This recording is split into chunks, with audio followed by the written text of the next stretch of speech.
Imagine Christopher Columbus hunched over a cluttered desk in the late 15th century, ink-stained fingers tracing maps and charts.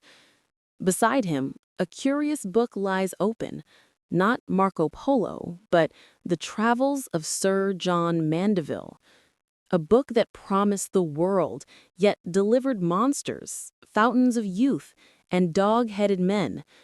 For generations, Europeans treated it as truth, and that book shaped the age of discovery. What kind of imagination could convince a continent that headless men roam distant lands, or that a phoenix rises from fire every 500 years? Sir John Mandeville, a knight of St. Albans, he claimed, who sailed the world in 1322. His mission? A guidebook for pilgrims traveling to Jerusalem. But Mandeville was more than a guide. He was a literary magician, blurring lines between reality and marvel. Europe was ready to believe in monsters, marvels, and divine wonders. Through his words, readers could walk the Holy Land, glimpse Prester John's kingdom, and sip from the fountain of youth, all without leaving home. Written between 1350 to 1370 in Anglo-Norman French, the travels exploded across Europe, translated into Latin, German, Spanish, Italian, and English. For a world without printing presses, it was astonishing. 300 surviving manuscripts, dwarfing many contemporary works. Why such obsession?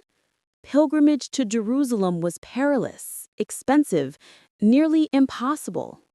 Mandeville offered a mental pilgrimage, a way to journey safely through imagination. His text wasn't just devotional, it was an encyclopedia of the known and imagined world, where geography and morality intertwined. Imagine a medieval scribe compiling every exotic tale he could find. Oderix's travels across Asia, German knights' pilgrimages to Egypt, the Grand Speculum Mundi Encyclopedia. He stitched fact and fiction seamlessly. Europe had never seen anything like it. The first half, believable pilgrim itineraries, relics like the crown of thorns, detailed sultan courts. The second half, a gradual dive into marvels, monsters, single-footed monopods, dog-headed men, Amazonian warrior women. Each page a carefully placed seed of wonder, a bridge from reality into legend. Mandeville's tales weren't just entertainment, they shaped the world. Columbus studied his pages, seeking westward routes. Explorers, cartographers, and kings treated these accounts as plausible. His descriptions of distant lands inspired the very age of discovery.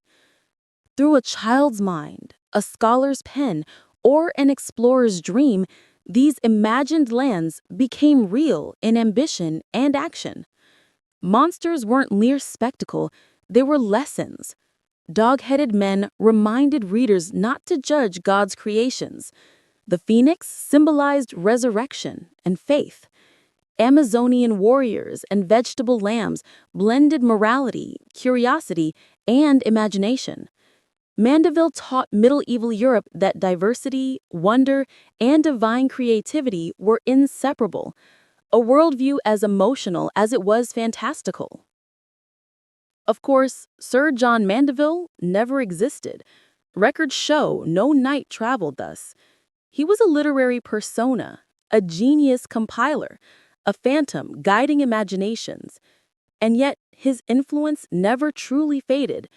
Manuscripts survived, were studied, and inspired generations.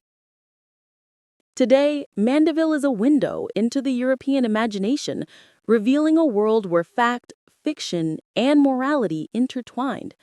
Without his pages, Columbus might never have dared to sail west. Without his monsters, Europe's vision of the world might have remained far smaller. What does it mean that fiction shaped history? That belief, curiosity, and imagination can reshape the world itself. A book of lies that became a map for explorers, a knight who never lived, yet changed history. If the world Mandeville imagined moved you, like, subscribe, and share this journey. And remember, history is not just what happened, it's also what we dared to believe.